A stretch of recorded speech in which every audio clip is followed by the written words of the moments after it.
Go for it. Good evening, everyone. Thank you all for attending our first ever Zoom Science Cafe. It's a little different. We're going to do our best today. We haven't ever done one of these, so we'll probably have some speed bumps along the way. So I'm Evan Hill. I'm the president of our local SigmaXi chapter. And our first speaker this term, our first speakers this term are Dr. David Crouse and Amanda McGill-Johnson. And today they're going to be talking about several different topics related to coronavirus, in particular discussing how this pandemic has impacted science, medicine, politics, social interactions, how this virus is spread, how we are trying to develop vaccines and whatnot, and sort of the process involved there and how that tends to go. So without further ado, I'm going to turn that over to Dr. Crouse. Well, I'll let Amanda do a quick introduction as well. Yeah, I'm Amanda McGill-Johnson. I'm the Executive Director of Nebraska Coalition for Life-Saving Cures. My background is I'm a former state senator, served in the legislature for 8 years, and have done a number of other public policy roles since then. I became the executive director at Nebraska Cures back in November, not anticipating a pandemic changing the world and changing the work, but I'm excited to be here. My background is in journalism, so I'm the question asker, and then Dr. Crouse is the one with all the experience, and I'll let him tell you a little bit about himself. I'm what they call the respondent. So with that being said, I'll give you a little bit of my background so that you understand where I'm coming from. I'm not a physician. I'm a PhD, like so many of your faculty out there at Kearney are. I was at the medical center for 35 years, teaching medical students and graduate students, mostly immunology, cell biology, hematology, those topical areas.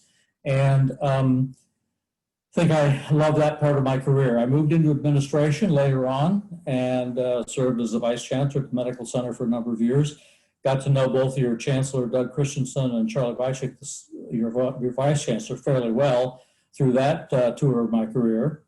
What I did as a faculty member at the medical center, besides teaching, was a lot of research for the NIH. All my research had to do with stem cells, going back to the very beginning when I was a graduate student at the University of Iowa. So I worked with stem cells back in the early 70s and right up through the time I left the bench in the mid-90s, the late 90s actually.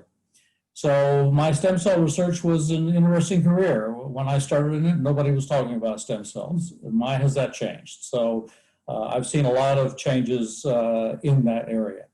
One thing I'll remind you that I'll try and say multiple times is when it comes to issues like this, the coronavirus and COVID-19, the disease, keep in mind that social media platforms are not the place to gather information. They're fine to read. It's interesting to see people's opinions and how they're functioning in their world. But remember that the real science is produced and displayed and shown to all of us in the major journals and through federal agencies of a variety of types, CDC and the NIH and those, and major personalities like Dr. Fauci and the like that we can trust. And when they say something, please listen. If it's being spouted in politics, if it's being spouted on many news channels, if it's being spouted on social media platforms, be very cautious about it. So I'll let that, I'll pass it to Amanda. We're going to do this as kind of a Q&A. This is the, third time we've done something similar. We've drifted a bit in how we do it, but we're learning as well as you folks out there in terms of how to utilize Zoom and Zoom-like platforms to produce these things. So if any of you heard this before, I apologize. You're going to hear some repetition, but if you haven't heard it before, I hope we can provide some new information. So with that being said, I'll let Amanda begin some questions. Of course, we've scripted these questions a little bit, so I know where she's going. And she knows roughly where I'm going, but there's room for your questions as we go, and there's I may change my mind as to what I'm going to say as we get going. So with that, Amanda, go ahead.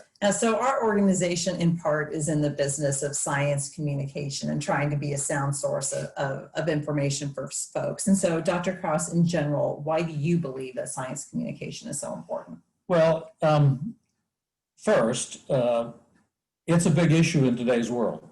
Science communication is more important now than ever. It's been neglected for a long time. And for that reason, the public sometimes just doesn't get the information in a way that's palatable. They don't understand what's being said. Sometimes it's too techy. Scientists tend to drag things down into acronyms and the like, and it can completely leave people lost. So it is important for scientists, for clinicians, even for students in the undergraduate years to pay attention to what's being said in the public. And if you know something from your education, from your background, from your interests and studies, don't be afraid to speak up and say, but you know, this paper that I saw in American Scientist or in Nature or wherever says this about that. Would you like to read it? You might learn something. And so you're always welcome to do that. So the issue now with respect to COVID-19 is some of the communication involves difficult messages. And we'll come back to that a little bit later, I think. Yeah, how is science communication different when we're operating in as stressful of a world as we're in right now? Well, I think everybody knows this, but people want their answers right now. They want them hot off the press, and they want something directed to them that answers something in their lives. And they don't like wait. They don't like I don't know. They don't like no. They want an answer that will resolve their own personal issues. And unfortunately, for a lot of the stuff, particularly around this virus and its treatment and everything else, the answers are, we don't know yet. And that's kind of unfortunate, but that's the way it is. And you have to be able to say it in a way that people can be convinced that it's being worked on diligently, but we don't always know the answer. So how is science communication then impacted by the abundance of misinformation that's out there? I mean, largely through social media. Yeah, that is a real problem. Social media can be very misleading because people jump on bandwagons and all kinds of things get spouted and circulated and forwarded to everybody under the sun, and it may or may not be true. A recent article in Nature magazine, Nature Journal, talks about the infodemic, in particular reference to the coronavirus situation. And there's so much misinformation out there about coronavirus that I'll caution you to be very wary of what you read on social media, what you see portrayed by some personality who's not a scientist. Just because they're a movie star or a rock star doesn't mean they know anything about the virus. And they may espouse some particular idea, and it may be completely off base. So be aware of the source, be aware of how much misinformation is actually out there, and we'll come back to how you might combat some of that in a few minutes, I hope. Yeah, and I have seen you can report or start to block things on social media through Facebook, and that will help trigger that it won't be seen by as many other people too. A nice little tip. But how do you effectively communicate a counter argument when there is like a shred of truth in the misinformation? The shred of truth is what you want to find. People are concerned about something that usually is related to their health or their family health or something like that. And usually that's a starting point because you probably have that same concern. And that's where you begin. You don't want to begin with the confrontation. You can usually agree that, you know, coronavirus is scary. And that's the truth. And the things that it can do to people really bothers me. At the same time, you want to make sure they aren't drinking Clorox. So you have to be aware that you do share things with individuals, and often you can tamp down and allow yourself the opportunity to bring up opposing views by simply stating what you do agree with them on, because that's important. And a point of agreement is a good place to start. So when it comes to the COVID-19 pandemic, what are the most commonly, or what areas of it is the misinformation most common? Everything. It starts with where the virus came from. You will, of course, hear our president say that it's the China virus. And I can't say it the way he does, but he'll call it the China virus or other actually not nice names that he uses. You'll hear that it was constructed as a military bioweapon originally and then released in the world to try and further China's advancement. You'll hear that it came from bats and from monkeys and from pangolins and all kinds of things. So that's just where it came from. That's the beginning. How do you treat it? Are there drugs that are available? Which drugs, if they are available, are best? What do we know about the drugs? Are the vaccines going to be developed? What are the side effects of the disease? My goodness, my aunt had this and it did this to her, and my uncle had the same thing and nothing happened to him. Why is that so? So people are totally confused. Science is really struggling to find answers to some of these questions, but often that's the way science moves forward, is by asking the questions, why do some people have a very bad outcome and why do other people almost be not affected? They're the same age, same background, and what's different? That's what's confusing to people, and it causes misinformation because people will think that a single case study that showed X happened then can be translated to everybody, and that's just not true. That's misinformation. Well, as we start to dig a little deeper into discussing the pandemic, let's start with some of the basic definitions. So pandemic versus epidemic. That's tossed around in the literature a lot. What do the two mean? And the problem is it's kind of a sliding scale, both in use and in time. Pandemics of 500 years ago were sometimes called epidemics, but we might have called them pandemics today because they involved the known world at that time. Generally, pandemics, pan meaning everything, pandemics are very, very widespread, usually worldwide, certainly across borders and continents. Epidemics are usually more local, regional, or national, not going outside a country, not going outside a city or some other localized region. And they can still be hugely impactful, but it's not the same as a pandemic that's affecting countries around the world. That's the major difference. There's a sliding scale between them, of course. Okay. So we hear the term COVID-19 all the time, but there's also the term SARS-CoV-2. Tell me about the difference. Yeah. Well, SARS-CoV-2 is the name of the virus. SARS for severe acute respiratory syndrome, SARS, coronavirus 2. So SARS-CoV-2 is the name of the virus. COVID-19, coronavirus disease, COVID-19, the year 2019, is the designation of the disease when it's present in a person. So when somebody is infected with SARS-CoV-2, they have COVID-19. Okay, so Fairly simple. And with SARS-CoV-2, there's a 2 there, which implies there was a 1, or tell me about other. There are a lot of coronaviruses, but there specifically was a SARS-CoV-1, generally because there hadn't been any others. It's just called SARS. And if you recall back 15, 20 years ago when SARS was present, it was an epidemic almost into a pandemic. It was in this country lightly.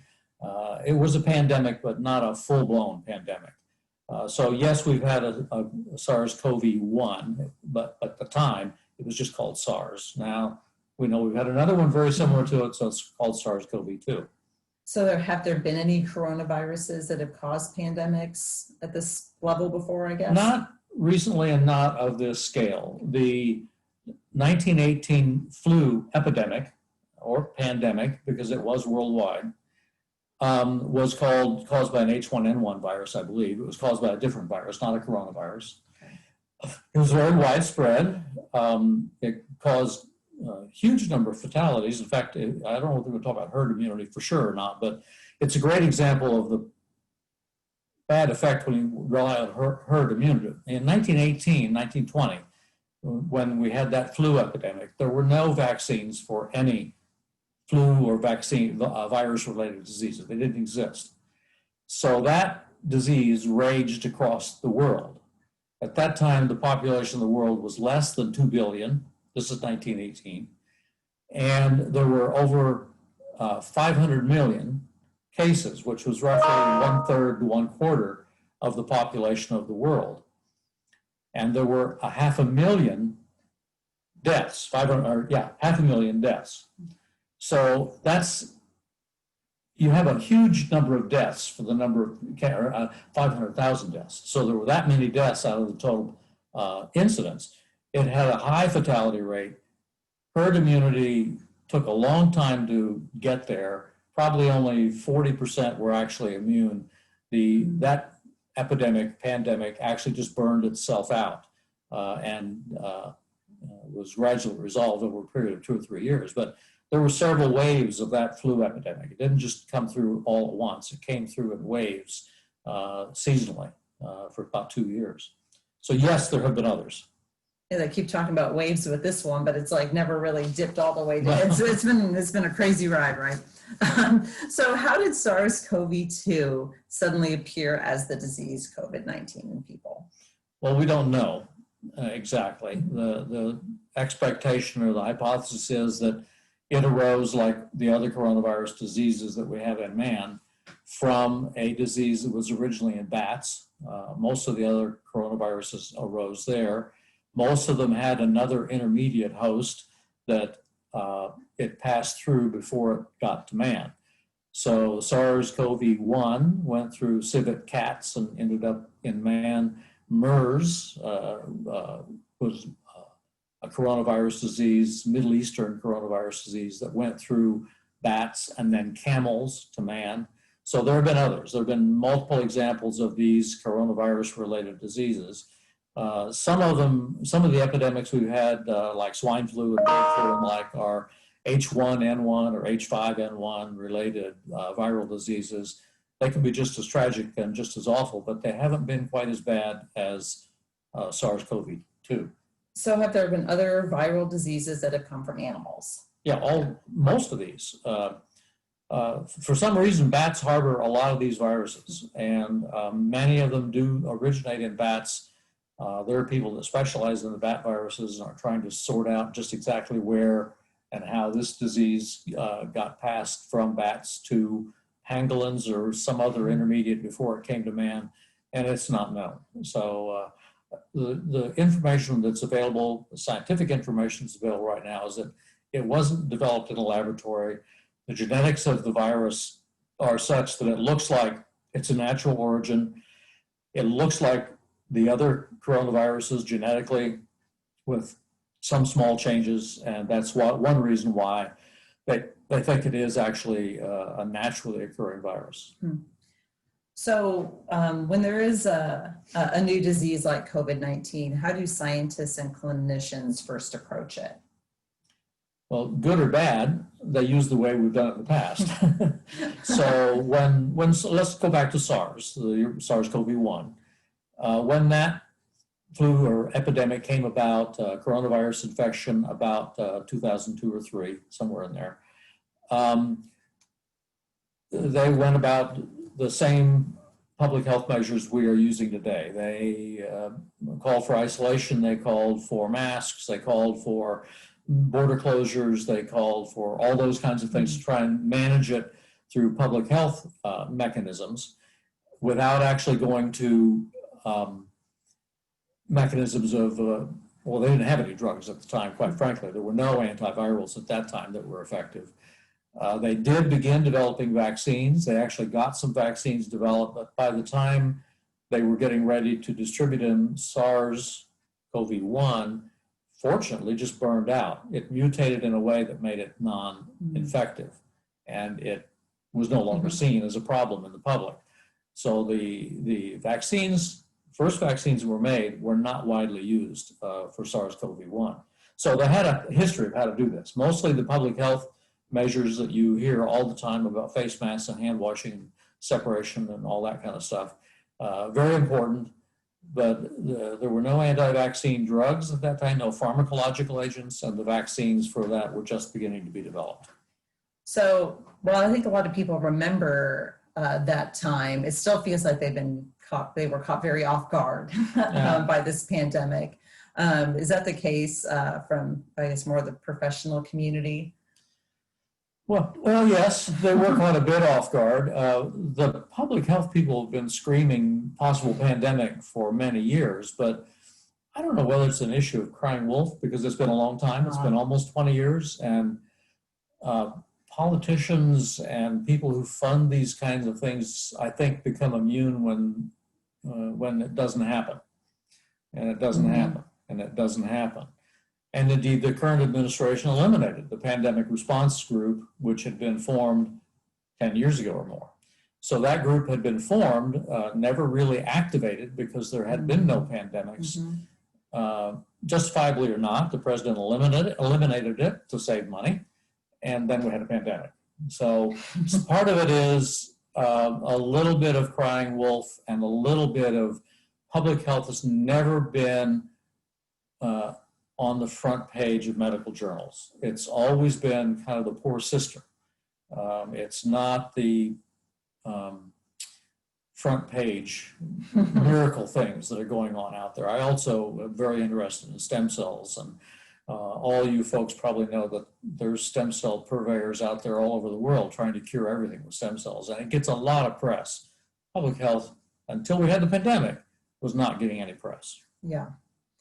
You've covered this a little bit, but how has COVID-19's pandemic really been different from past ones? The biggest difference is its virulence, its spread. It is very infective, easily transmitted, probably more so by aerosols than was originally thought. And the aerosols probably have a greater range than that 6 feet that's supposed to be magic, which makes it even more frightening. The lethality was different for this SARS-CoV-2 because just going back to the flu, and you can go pick any of the other MERS or SARS in the background in the past, and they affected primarily younger people. It was the kids that were getting these things and dying. The flu virus in 1918, 1920 hit the Army and not Air Force, but the Army and military populations, young men, harder than anybody else. Part of that was because they were always in close quarters and sharing bunks and the like, that it was easily transmitted there. But it was not affecting the older population nearly as much. There were certainly fatalities, but it was the young people that really paid the heavy price. So the fact that this virus really hit the older population hard first was a change. And then as we got to know the virus better, the fact that we learned that it was causing very, very unusual symptoms and a huge range of symptoms. Most of the previous epidemics and pandemics, the symptomology was fairly tight. You cut these symptoms and you had that disease. No, it's like an 8 to 10 list. It's a very long list. My granddaughter just has cleared COVID-19, so she's better now, but she went through a myriad of different symptoms. Fortunately for her, she was never hospitalized. She was pretty sick, but she was never hospitalized, so we're thankful for that. One nice thing about this virus, and it's maybe not nice, is that it's not mutating. It's very stable. Some viruses that end up in a pandemic situation mutate themselves into a less virulent, less infective form, and they naturally burn out. This one is not doing that. This one is staying steady. It fortunately has not gotten worse, but I'm not sure it could get much worse. So it's been different in a variety of ways. So what do we know about why it's impacting older persons, men, or minority groups more heavily than others? That's a real good question. Yeah, I mean, we don't know yet, we don't. The bottom line is we really don't know. Well, there are some interesting papers out there, good science papers, that show one of the reasons men are more infected is the virus latches onto a receptor that is associated with hormonal stimulation. So testosterone causes more expression of that particular receptor that the virus latches onto, and therefore men who have more testosterone get infected. Well, how do we know that? I mean, that doesn't, well, the real, excuse me, a little segue here. The study was one that was done with prostate cancer patients who had undergone anti-androgen therapy. It's one of the ways you can treat prostate cancer is to give an anti-androgen that knocks your testosterone levels down to 0. Those patients did not act like the typical male respondent in terms of getting COVID COVID-19. Prostate cancer patients who did not receive anti-androgen therapy looked like the rest of the male population.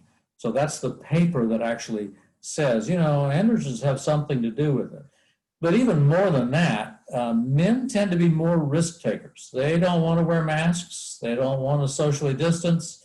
They want to glad hand and shake hands with everybody and give everybody a big hug. They're risk takers in general. So that characteristic, and maybe it's misplaced, but I think it's probably accurate, may make them more susceptible just because of the way they behave in their lives. With respect to age, we really don't know what the difference is, but children seem to manage this, for the most part, better, although some can be terribly sick. Young people come off the best. It's the kids, young kids, that can run into real serious problems. Yeah, for the few that do get it. I did have a question pop up in the box a few minutes ago relating to SARS-CoV-1. So if it mutated into a less deadly form, why didn't only that strain die out while other strains thrive? I don't think we know, bottom line. Okay. I don't think we know that. If we did, it'd be a good way to probably make some money in the pharmaceutical industry. But it definitely did wane. And the suspicion is that it mutated into a form that was less virulent. Okay. That's more hypothesis than knowledge. Because even 100 years ago, they didn't have all of the capabilities. And if you go back that far, this is only 20 years ago for SARS-CoV-1. Oh, of course. I'm sorry. So the flu, yes, we don't know why that burned out. In fact, the flu samples that they have recovered from strange places, the Amundsen, or I believe one of the Arctic groups that went into the Arctic North Pole expedition, I believe, lost several men to the flu at that time, the 1918 flu. They died. They buried them in the ice. Some of those bodies were recovered in the past 5 or 10 years, studied, and the virus was still there and potentially active. So it's interesting where science picks up information. All kinds of people contribute to it. Okay, so you can, or can you prevent getting COVID-19, or how can we do that? Yes. Go live on an island all by yourself. It's probably the only way you could really prevent it. The public health measures truly are effective. We know they're effective from past history and from current history. Masks do work. There's a new paper out, or it's a preprint right now, so I can't say that it's published evidence. It's been submitted or being submitted, that shows that they really do protect you as a wearer of a mask by reducing viral load. So even though you may still get exposed to the virus, you may not be exposed to the level of virus that you would have been had you not been wearing a mask. And therefore, you're more likely to be immunized than infected. There's some line in there where a small amount of the virus may lead to an immunization, where a larger amount leads to a full-blown infection. If you think back to smallpox vaccinations, that's the way the smallpox vaccinations were originally done, was called variolation. They would scrape a scab off somebody that had smallpox and squish it into a small wound on a person and cause a mild version of smallpox called variolation, and that immunized that person. So there's a suspicion that could happen with coronavirus, but I definitely can't say that's a known fact yet. That's still a hypothesis, one that would help explain why masks do seem to more dramatically reduce infections than could be explained by simply spreading it, or by reducing spreading. They appear to reduce it more than just simply reducing by spreading. So masks make a big difference. Obviously, socially distancing yourself from people makes a big difference. Avoiding bars and crowded theaters and crowded areas of restaurants or any other area where large groups of people who are not wearing masks in particular are gathering enhances your chance to get a dose of the virus, especially if it's indoors and the air circulation is poor. So better ventilation can help. All those things that you hear about from the public health people really do make a difference. And in the states that have implemented mandated mask requirements across this country, there were drops in coronavirus infections post that implementation. And when they released that law or rule, lo and behold, the virus pops back up again. So we know that that makes a big difference.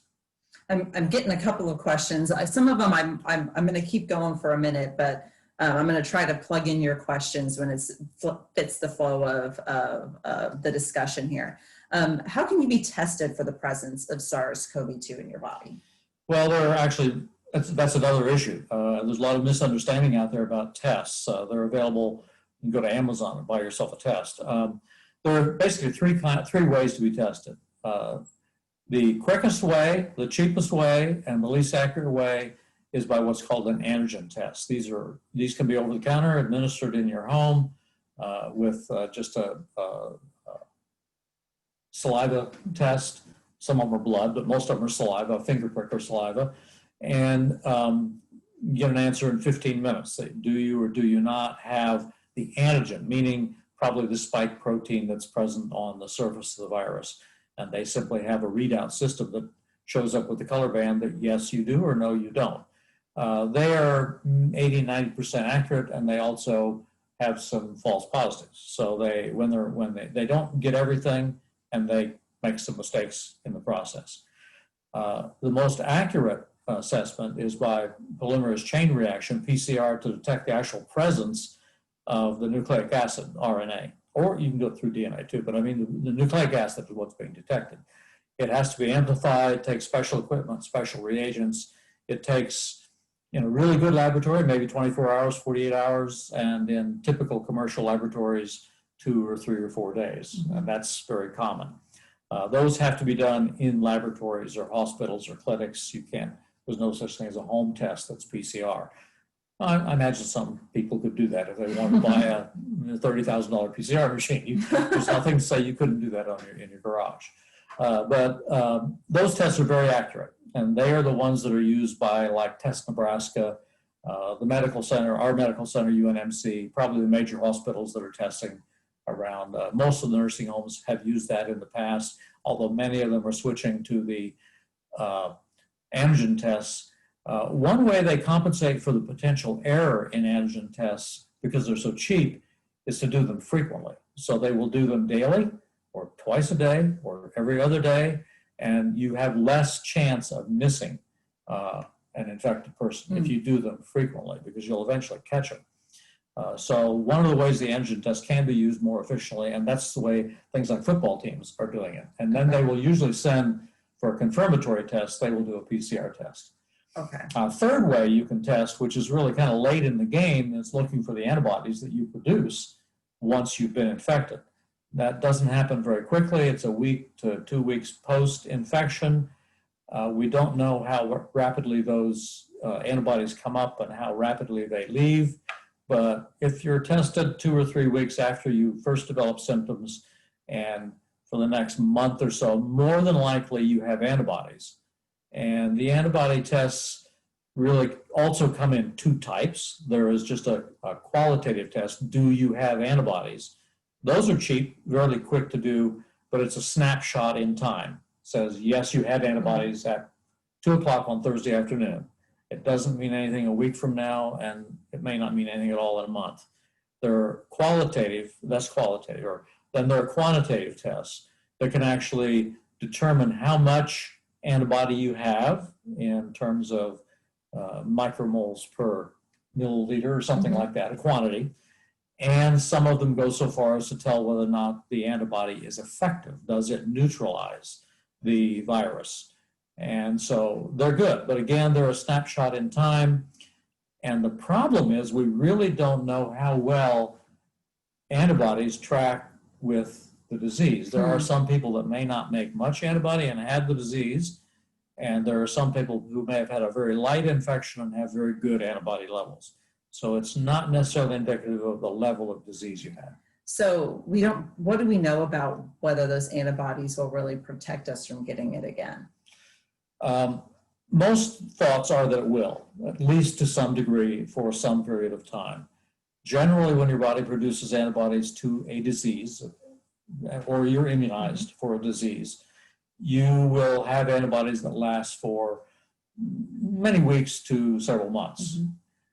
Some situations where you develop a full-blown immune response involving T cells as well as antibodies, you may actually have an immunity that lasts almost a lifetime.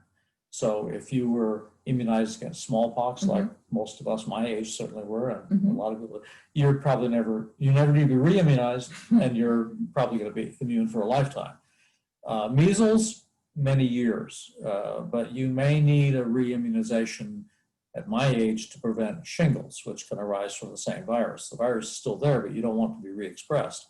So some immunizations can last years, others don't develop as strong a memory, if any memory at all, and may only last months. So you only have the antibodies present. I do have a follow-up question on this. So if this person had, for example, possible COVID in January and she were to get tested, in the summer, now or in June, would it show up? Like, we'd probably be able to I'm tell not that? sure I can give it. That's 6 months. I looked months exactly. ago. I'm not sure whether they have the data that says it would still show up.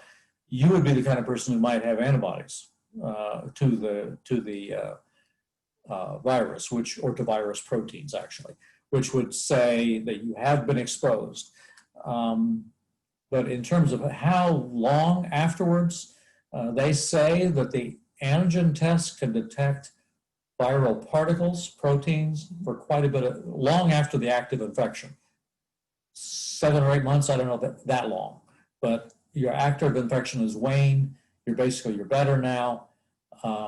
And do you still have the virus present? No, but you may have the proteins from the virus present associated with cells in your body. So this topic, how does it all fit in with immunity passports that I know we heard a lot about maybe earlier in the pandemic, but the sense of, oh, here's your stamp of approval. Some countries are actually still considering employing immunity passport. What it means is if you want to go into X country and they have an immunity passport law, it means that you have to be able to demonstrate by a doctor's certificate or an immunization certificate that you had antibodies and are immune, quote unquote. It may not actually mean you're immune, but you have antibodies to SARS-CoV-2. And therefore you have a passport that says you can travel in our country. There are countries that have thought about doing that. The general science and clinical view and the CDC and the World Health Organization says it's probably not a good idea, because how long is that passport going to be good? Your antibodies could wane after weeks or months, and is it still valid? Do you have to have retests every time you want to travel? So most people are saying it's not necessarily a good idea to do it. Plus, it's a huge cost load and technical implementation process. It would be very difficult to implement.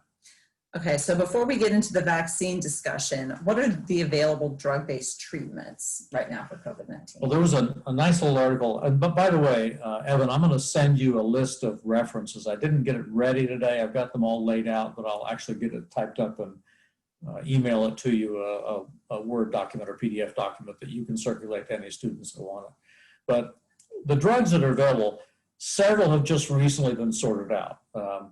You've heard of all of you heard of remdesivir, which is an antiviral that was actually built many years ago to combat other viral diseases. And that was the first place they went to look for drugs, was other antivirals that already existed. It's one that was a hit. Okay, so initially it was just shown to reduce the duration of hospitalization. It did not make any change in survival. Okay, but the more recent data, more comprehensive data, many studies of this drug show that its effects are greater than that. So remdesivir is a drug now that is probably considered standard of use for at least early stage, not late stage, but at least early stage when the virus is still replicating, because it's an antiviral. We learned just in the past month or two that there are a variety of steroids, dexamethasone and hydrocortisone, that also seem to be effective. Those are generally can be used a little bit later in the process because they tromp down the immune system that sometimes gets rolling and causes a secondary problem by your own immune response to the virus. So those have been pretty well accepted now as being effective. There are some rheumatoid arthritis drugs that regulate the immune response. Those they're in clinical tests. They've shown some promising preliminary results, although I don't think they're considered standard practice yet. They're being tested. There are some monoclonal antibodies that have been developed by, I won't go through the details of it, but you get the serum or you get cells from a person who's been infected and has active cells producing antibodies, and you can clone those cells and transfer them to mouse cells and produce a humanized antibody that can be administered that is specific for coronavirus. And there's several companies making monoclonal antibodies to the virus. And the preliminary results on those are also very promising. Some people are doing it as a single monoclonal. They develop a monoclonal from one clone that is effective against the virus. Other companies are saying, well, one works, let's use 2 or 3. So they're using a mixed monoclonal. So it's not really a monoclonal, it's a biclonal or triclonal mechanism approach. So those are the most common. I'm not thinking of any more right now. Those are the main ones. Well, we'll shift over to vaccines, and we did have a question to kind of lead us into this, or I think we will cover it. But we had a participant ask for more information about the vaccine process. There are some concerns primarily on social media that it could alter our DNA, or concerns about a component called luciferase. And concerns about side effects. So I don't know how you want to launch into this, or who may be developing vaccines and all that. Where to begin? We'll get there. There are over 100 vaccines in development worldwide. Mm-hmm. There is a great new paper, and I'll point you to this right away. I know that your library takes Nature, which is a premier biomedical science journal. Nature just came out today. In fact, I got it about 2 hours ago. I haven't really read all the details of it. It's a pre-pub, or what they call an accelerated article preview, because I think it's so important. So they have put the paper out, even though it has not completed, it's in, but has not completed the peer review process. It goes through every single one of the vaccines, not every single one, but a large number of the ones, all the ones that are in stage 2, stage 3, past stage 1 or 2, the ones that are actually being implemented in some countries, and goes into great detail about how they're made, what processes are used to make them, what outcomes they've had, what side effects they've had, and the like. So that's a resource for whoever asks that question if they want to ask a lot more about it. For a vaccine to be released in this country, it has to go through a full set of clinical trials, which I'll talk about in a minute. But I mean, it has to go through a complete clinical trial process, which is very elaborate. Ours is more elaborate than almost any place in the world. The Western Europe process is approximately the same. But it's not true in Eastern Europe and China. It's not true in Russia. It's not true in other countries. So our process is very elaborate. It requires the drug to be safe and effective, both. So you can make a safe drug, doesn't do anything. So that's no good. You can make an effective drug, but it makes you so sick you wish you'd never taken it. So you have to have a drug that is safe and effective. So that meets those two criteria, and this is in big clinical trials, many thousands of patients, or at that time, volunteers. By the way, Amanda is a volunteer in a clinical trial for a COVID vaccine right now. Just started Thursday. So, and my wife and I have signed up to be volunteers, but we haven't been called yet. I encourage any of you to do the same, particularly if you're in a minority group. I'll make that point. It's been real hard to get the underrepresented populations of all underrepresented populations to participate in clinical trials in general, and particularly in this area. But it is important that be done. But when they go through the clinical trial, adverse events are what people get rumored in things like social media that, well, this person got autism from a vaccine. I'll come back to that later. But those are, for the most part, just not true. They're anecdotal. There may be a case which they cannot resolve how the side effect occurred, but there are not enough of them to say that it's related to the vaccine. Nobody uses mercury-like compounds in vaccines anymore at all. That's not the way they go about it. In fact, the vaccines that are being produced now are what I call really smart super science. 3 of the vaccines that are being made right now are being made against the nucleic acids themselves. So they're using the nucleic acid being delivered in a lipid vesicle directly. It transmits directly into target cells, and that lipid vesicle, the RNA, then makes, not the virus, but makes the proteins that virus would normally put out on the surface of a cell, the spike protein, for example, and therefore immunizes you directly. So there's not really anything, I'll say, chemical involved. So that may or may not have answered the question. You can always ask it to clarify, and I'll come back to it if you want. So how are clinical trials conducted? Do you want to go through the various steps for folks? Yeah, I'll kind of do that real quick. As I said, you have to have they have to be safe and effective. They start out with a safety trial first, that may be anywhere from 10 to 100 patients. It's not a large number of patients. They're all going to be young, healthy volunteers, no sickos, no old people, no kids. And they will immunize those individuals. They'll see whether or not they have any adverse events. Do they get headaches? Do they get a fever? Do they feel sick? Certainly, do they get the virus? They won't, because none of these are live viruses. What are the side effects? They want to know that. And that just tells you it's safe. It's not effective at that time. It's just safe. People did not have significant side effects. That's phase 1. It takes a few weeks, a couple months to get enough patients. It doesn't take very long to get the patients, so only 10 or 50 patients maybe. Phase 2 could be several hundred patients. Again, volunteers, there's no control group. They're usually young. They're usually healthy. They're not going to be elderly folks like myself. So they're going to be young, healthy people. And in this one, they're looking for effectiveness. So they will also do things like measure antibody titers. Was an antibody produced? Still looking for the safety and making sure there are no side effects. But now they're looking for effectiveness. Did it produce antibodies? Did that group of several hundred, 200 or 300 people, any of them get COVID-19? Which tells you, yes, they were successfully vaccinated, because you're going to not have a control group. You just want to know in that group, if you had them get COVID at the same rate that the general population did, it's not being very effective. Finally, it goes into a phase 3 trial, which is a really wide-ranging trial. Phase 3 trials do have control groups where placebos are administered. Phase 3 trials involve thousands, 10, 20, 30, 40, 60,000 patients. They range over the age spectrum, but not children, not pregnant women, and not severely ill people. They will take elderly people like myself for a phase 3 trial, but they won't take anybody who has significantly compromising health situation.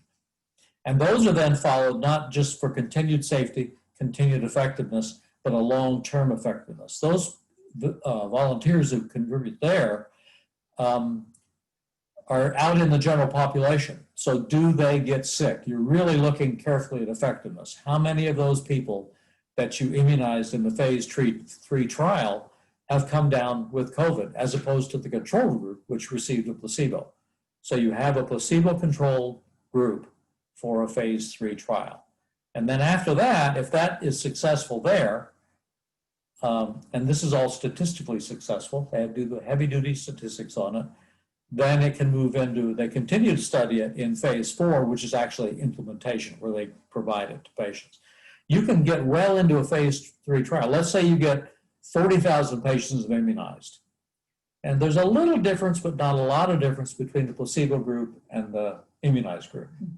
They may say, well, let's do 20,000 more patients. They need more power in their tests. And those of you who do research know that as N goes up, you can differentiate, N meaning sample size. Yep. As the sample size goes up, you can differentiate smaller effects.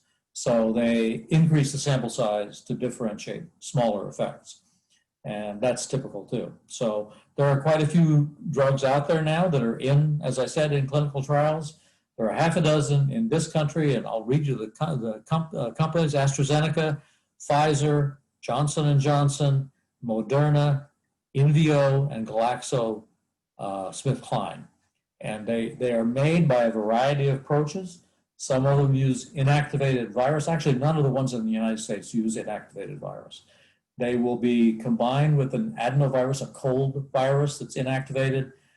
They will put into the cold virus the nucleic acids message that's going to make some important protein to be vaccinated against, like the spike protein of the COVID virus.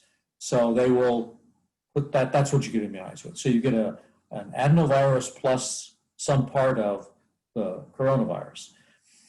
Some of them use inactivated viruses. That's being used in China and Russia. Some now are using, as I said earlier, the RNA directly to immunize in a lipid immunization. That's never been done before, by the way. The vaccines are being built that way. This is the first time they've been done. They, in the process of testing them, and they're all entering phase 3 now, they've had no worse or better side effects than the other more traditional methods. The advantages to the mRNA one is it's very easy and cheap to produce. Some of the adenoviruses require you to grow up tons of adenovirus to be able to transfect it with the message from the coronavirus, so they're harder to do.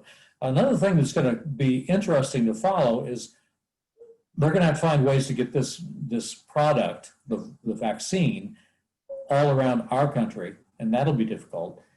But imagining how they're going to get it spread into third world countries where issues of refrigeration and power and transportation can have a definite impact. Some of these vaccines will need to be refrigerated, even frozen, before they can be used. And that may not be possible in parts of the world. So we're lucky that there are many different vaccines being developed. Some may be implemented in locations simply because they're easier to get there.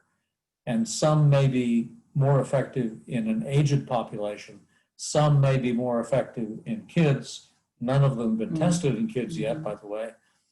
That's always a very late aspect of the testing. But we will eventually have a handful of vaccines that may have different applications.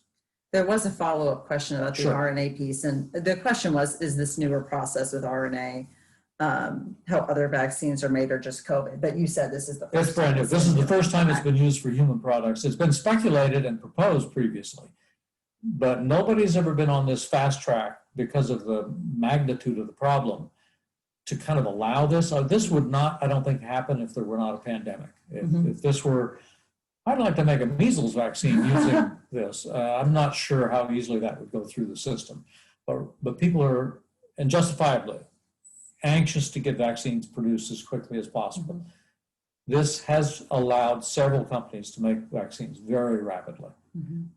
Some of the biggest producers, though, are the old-time vaccine makers. They use that old adenovirus, whether it's simian or human, and they pump their message into it, and they very traditionally administer it, and it hopefully is effective. It's been effective for so many other vaccines. All right. We're coming up on around 6:30. Okay. Let's see. So you talked a little bit about, or maybe you mentioned trials where they intentionally give the virus to an immunized person, or to immunize the person. Can you explain this in more detail and if it could possibly happen? That's where you can find a bunch of ethics papers in ethics journals, because challenge trials basically mean you immunize somebody and you can get to an answer very quickly if you then infect them and see whether or not your immunization worked. And you don't wait for the public area infection, what we call community infection. You actually intentionally infect them with the virus. Well, for something like the cold virus, that wouldn't be too scary because people don't die from the cold very often. It might be true for a few others, but coronavirus can be lethal pretty easily. There are enough people that it kills that, is it ethical to give somebody a vaccine that you really don't know if it works yet or not, let them have the vaccine and wait a week, and then give them a dose of virus? And what dose are you going to give them? And how are you going to give it to them? You're going to give it to them in their nose? You're going to have them swallow it? You're going to inject it into them?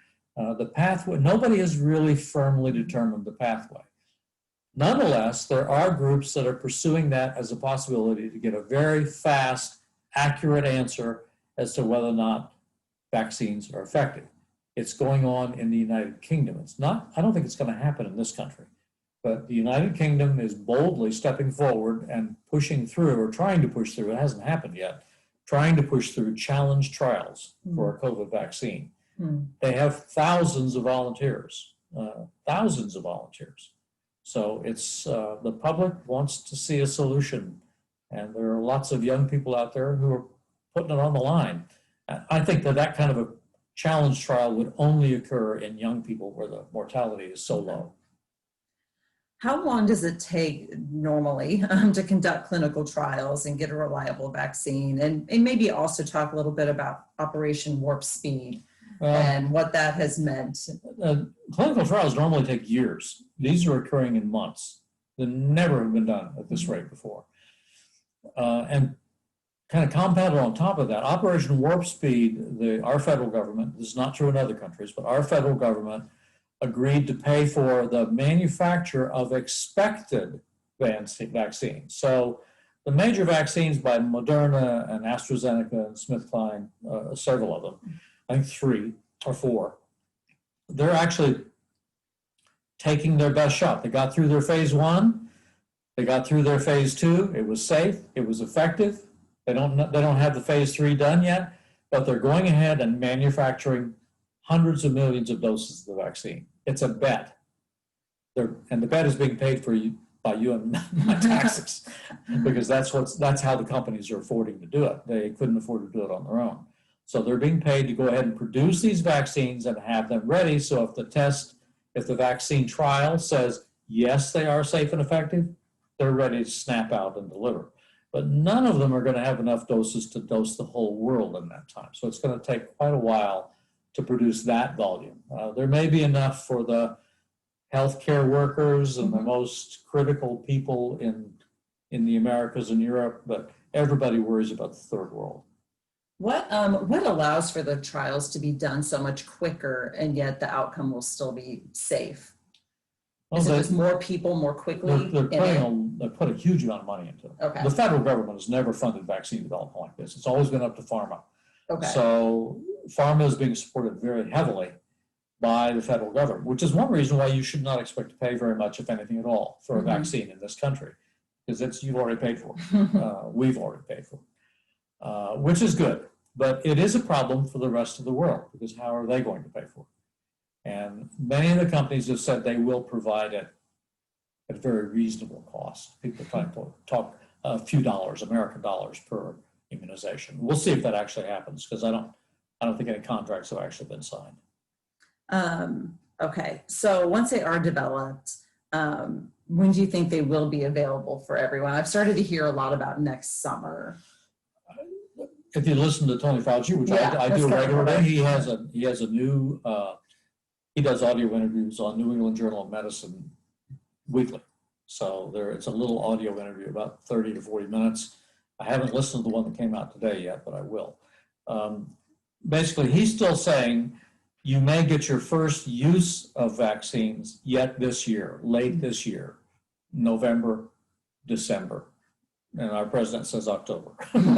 But late this year, they may be able to have enough vaccine and enough data to say we can immunize first responders, the physicians and the nurses that care for COVID patients, to kind of take some of the heat off them.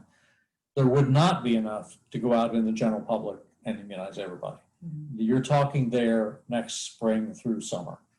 And our CDC director said it is his hope that by next July, 1st of July, everybody in this country who wanted a vaccination could be vaccinated. But that's 8 months away. So who will get them first? Well, as I said, first responders. Okay, yeah. That's pretty obvious. And first responders is wider than just the clinical people.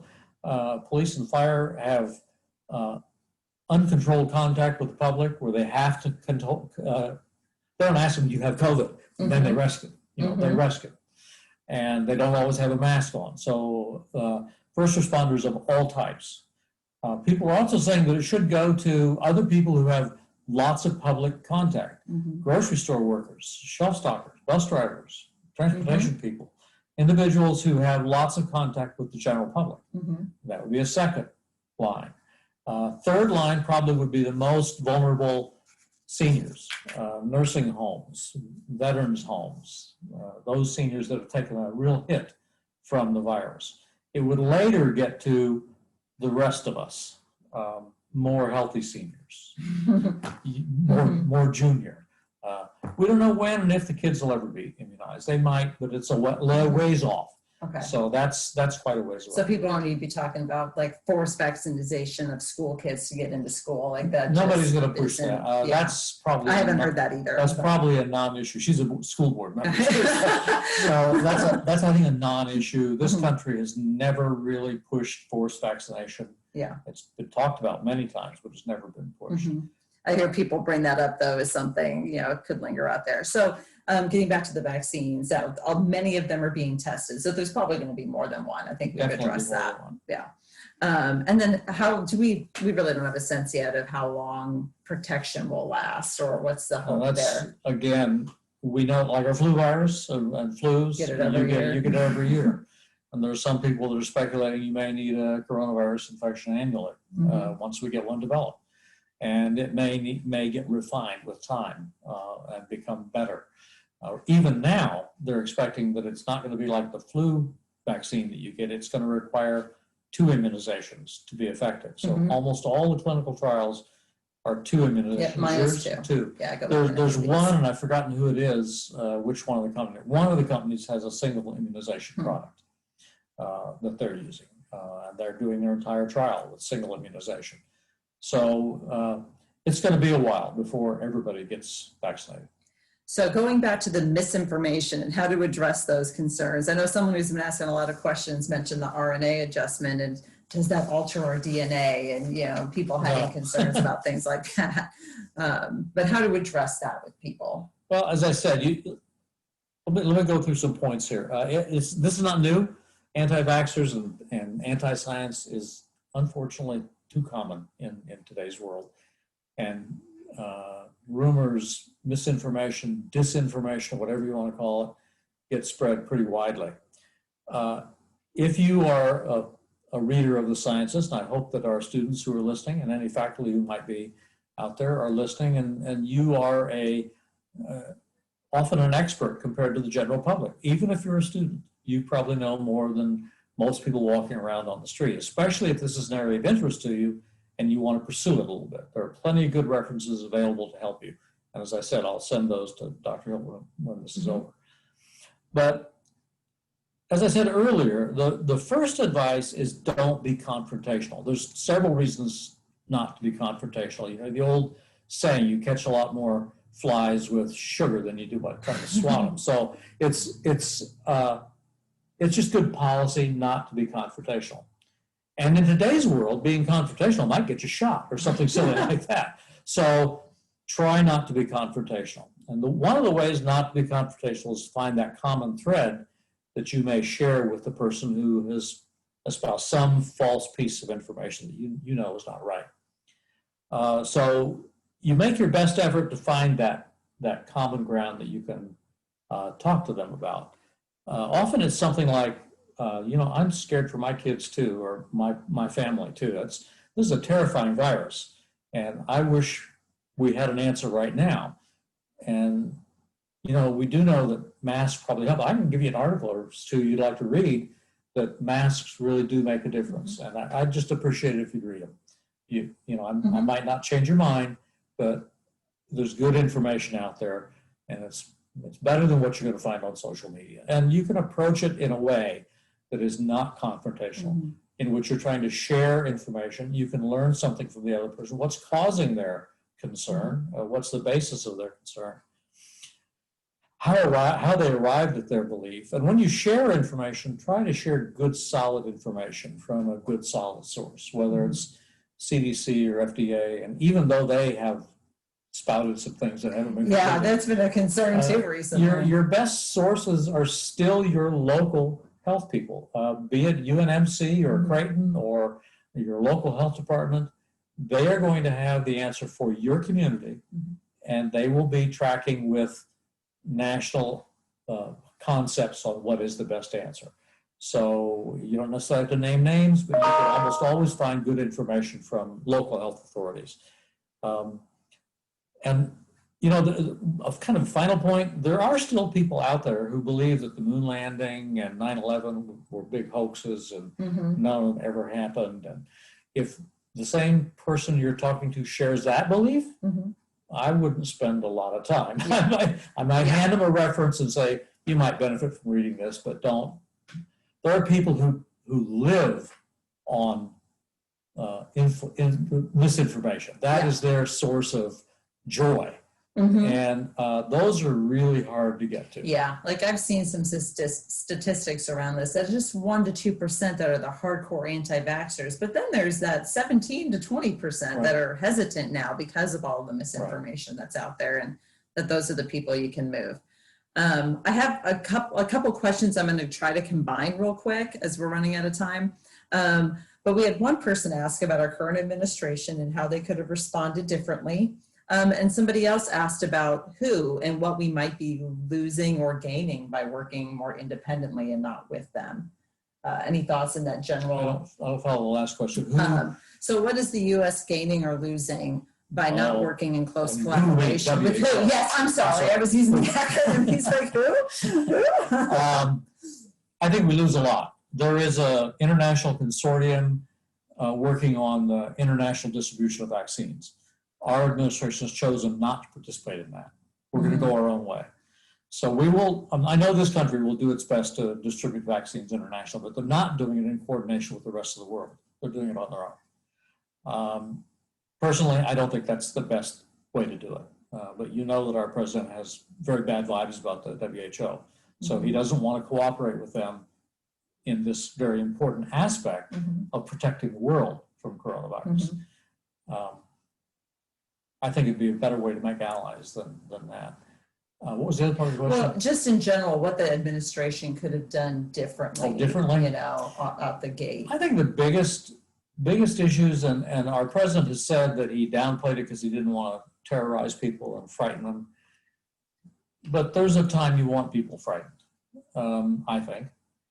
And downplaying it to the point of never wearing a mask, almost never wearing a mask, downplaying it to the point of saying it's going to go away overnight and just disappear, when everyone around him, the scientists around him, were saying, no, it's not. Although he was trying to assuage people's fears, make them feel better, give them something positive to look at, I think that hurt more than it helped. Now, that there are people who would say, no, that was a legitimate approach. I think it would have been more effective to say, this is truly frightening. Let's hand it to the CDC. You realize that the CDC and FDA have almost been cut out of coronavirus briefings. And the group that's up there now, even Bert, the female Brick's counterpart of Dr. Fauci, has been sidelined. Yeah. So the two most knowledgeable people are in the background. They're actually talking more publicly now, which is interesting. They're doing more interviews with JAMA and the other areas. But it's still a matter of, you have to trust science and you have to listen to the scientists. You have to respect their opinions and find the best way to implement them. And I think that was missed. I think some opportunities were missed early on. And we were paying for it. I'm going to try to loop in one of the final questions too from Dr. Carlson that really just want us to touch on morbidity, in that, sometimes folks are saying, oh, well, only 6% of these 200,000 deaths were due to COVID-19. No, like that's something one side's spinning now. No, and I know they're spinning that. That's completely false. I mean, excuse me, catch my breath. If you look at death certificates, you can have comorbidity. You can have other things. People can be diabetic, overweight, all those things. And they would not have died if they did not have COVID-19. If the death was caused because they also had COVID-19, that is the cause of death. It's not the fact that they had diabetes and were overweight and had a leg amputated last year and whatever else might have been wrong with them. They probably would have survived. And you can look at the mortality tables that say 90% of those people will live another 5 years or whatever the numbers are. And they didn't. They got COVID-19. And because they had the other issues, they were much more susceptible and they died. But that doesn't count as a non-COVID death. That was a COVID death. And there are lots of examples of that. And I know that this is one of those things that's out there in social media. Thanks for asking the question, by the way, because that's one of those kind of hot button things that the public needs to be clearly aware that if anything, we are undercounting COVID-19 deaths, because some states are not reporting deaths as COVID-19 unless it's a virally PCR diagnosed COVID-19 case. You can have all the signs and symptoms and everything else. You're in a COVID ward because that's where, but they never had a test show positive. And those people are not called a COVID death. Their death may be heart failure. So we think we're undercounting, if anything, undercounting the COVID deaths. So that's unfortunate, but that's true. So I suspect right now the death count could easily be way higher than 200,000 if every case was accurately tested. Well, with that, what are your final thoughts on that cheery note? Well, I think to the students, I encourage you to read in this area. This is something that you should have an interest in. You have parents and grandparents and aunts and uncles that might be much more likely to face a very hard time with COVID infection or coronavirus infection causing COVID. And that could affect you personally. So remember that those events in bars and things where there are crowded people without wearing masks, even if it's legal in your community or state, just be very wary of it. And if you run off to a state that is completely let up on all restrictions like Florida and go down there for spring break this year, I would really watch out, because I suspect that if there are gatherings of young people who do that for spring break or even for fall break, for those few schools that are having them, and they aggregate together in areas where there's an ongoing infection and they get infected, they may just be mildly sick, but they could bring it back and spread it. Right now, people move around so much that an infection in one area can easily bleed over into another area. And that's one of the really scary things about this particular virus. It's easily transmitted. So beware, wear your mask, socially distance, wash your hands, all those things. And when the vaccine comes around, please get one. Please get a vaccination. Although you're not probably going to be the first ones asked. Probably not. And there is a great new social media movement or national organization called Stronger that's designing social media posts to debunk anti-vax information. And so I encourage you to look for that. I know I've shared at least one of those posts on the Nebraska Coalition for Life-Saving Cures Facebook page. So if you're interested in that and connecting to them and getting some of their tips, you could do that. Okay, Evan, you want to step back in and make any final comments or what have you? Yeah, absolutely. Hey, thank you both so much for your time this evening. I didn't want to interrupt earlier. I was like, well, it's a little longer than normal, but I'm like, it was a really good conversation. And, the questions. right. Well, there's a lot of really good questions asked. You know, I'm thinking about one that, you know, this is probably, it hits both your areas of expertise, and it's probably another question for another time, probably an entirely separate talk.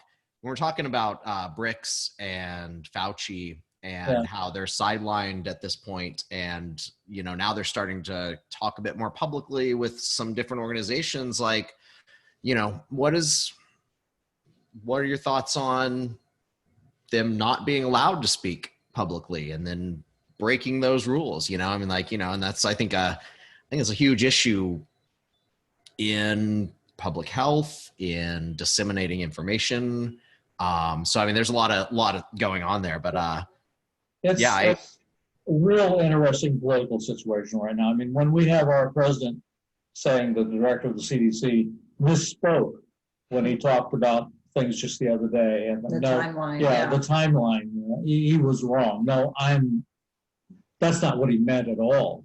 I think that's just wrong. I mean, it's basically saying science means nothing, or science, I have what I want to get across, and I understand the motivation for it. I mean, politics is politics, but at the same time, you really hate to see things distorted that way. I am quite proud of Dr. Fauci for being willing to do interviews. He's done interviews, all kinds of them. He's done interviews on Fox, no less. He's done interviews everywhere, and he's willing to say his truth, and he really says it the way it is to anybody who's willing to listen, and he doesn't back off, which is a good thing. So Brick's same way. She speaks up as needed. And I hope that the situation with our FDA and CDC remains strong enough that they cannot be influenced with respect to how vaccine approvals, distributions, and costs are managed, because those two agencies have some major say in that. And I'd hate to think that that becomes overly politically influenced as opposed to the science and health issues. Yeah, I really can't wait till the election is over. And because there are people who were saying, oh, this is all going to be different when the election is over. No, it's not. Yeah. Like, honestly, like the current status isn't, going to suddenly change regardless of which person you're supporting as well. Like, we're in the pandemic, like there can be some changes in the way it's approached, but it's not going to go away overnight. I find that very frustrating when I see people commenting. There are many health specialists, people in the clinical world, that are concerned and almost certain that this is going to last well into next year, maybe even into 2022. So it may not be, a one-year disease. It could easily roll over and go well beyond next March, which would be 1 year into the disease. And it could easily go into the summer and next fall, and we'll see. And if the vaccines are not long-term effective, we could be concerned about it again all over again next winter. I hope not, but we could be. So pick out masks that you really like, because they are effective, And I see some thank yous popping up on the notes, and we are happy to do this. I always enjoy coming out there to Kearney, so I'm missing my trip to Kearney, which I usually make once or twice a year, and talk for the SigmaXi or Science Cafe or whatever folks out there convince me to do, and I'd be happy to come back anytime. Well, when we can get you out here safely, we definitely would love to have you. I would love to be there. All right, awesome. Well, I'm going to go ahead and end the meeting, guys. But thank you so much for your time this evening. We really appreciate you coming. Thank you very much, Evan. Thanks all for being there. Yeah, that's a great question. There was one